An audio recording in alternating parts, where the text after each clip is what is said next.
Section 11.4, Arithmetic Series. A series is an expression for the sum of terms in a sequence. Remember, sum is when you add things up. And you can have a finite sequence, or you can have an infinite sequence. Finite sequence or series are terms you can count individually. It means it's going to end. So, for example, a finite sequence, which we did last unit, 2, 4, 6, 8.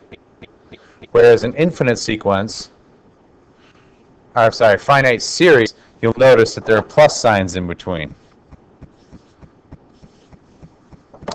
That is the difference between a series and a sequence. We have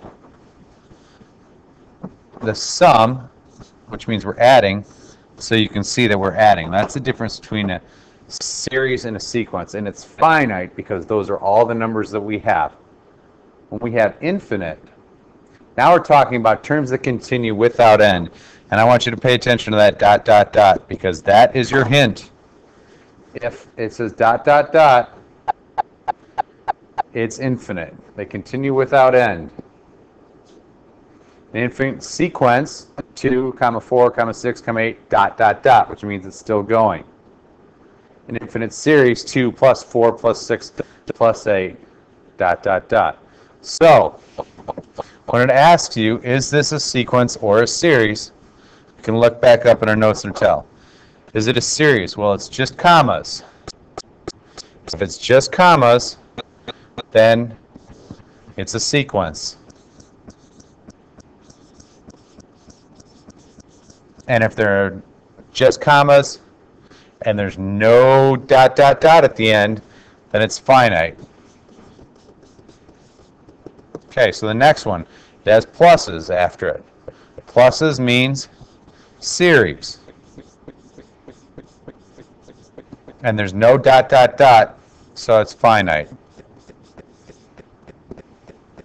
Here again, for C, separated by commas, so it's a sequence. And it's got ... which means it's going to go on forever, so it's infinite. The last one, we have pluses again. Pluses are series, and it has ... so it's infinite.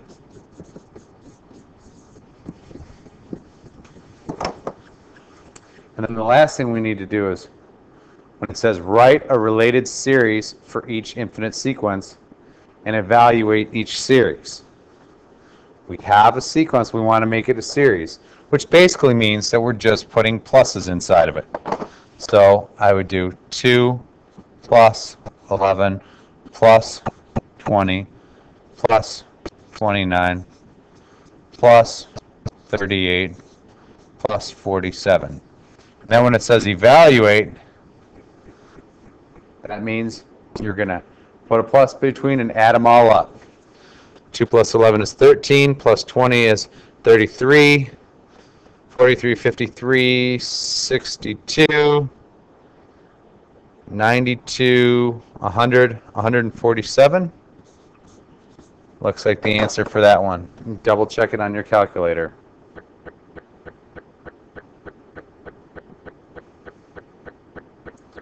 We also did arithmetic series. It's a series whose terms form an arithmetic sequence. So we have a new formula for you here, but all the parts of this formula are the same except for the S. S here stands for sum, the sum of an arithmetic series. So a sub 1 is still your first term. A sub n is the nth term, or, and this is kind of new, the last term. And then n is always the number of terms. So for the example here, it says each sequence has 15 terms. Evaluate each related series. So step 1, write the formula. So I'm just copying that formula down. S sub n equals n over 2 times a1 plus an. Okay. Step 2. Plug in n, a to the 1, and an. So I'm going to plug in n first. N is my number of terms And they told me here that the sequence has 15 terms. So I know that I can put in 15 there, and 15 over 2.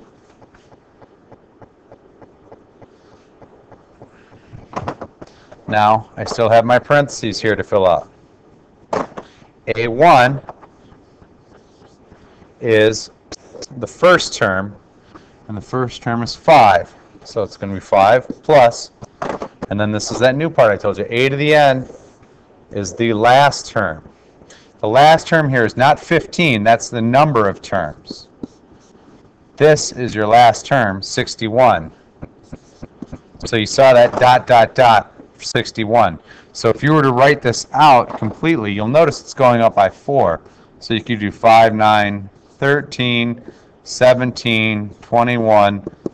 And if you do list it out 15 terms, the last one would be 61. This is the shortcut so you don't have to write those all out. S to the 15th equals 15 over 2 times 66. You can do this all in your calculator right now.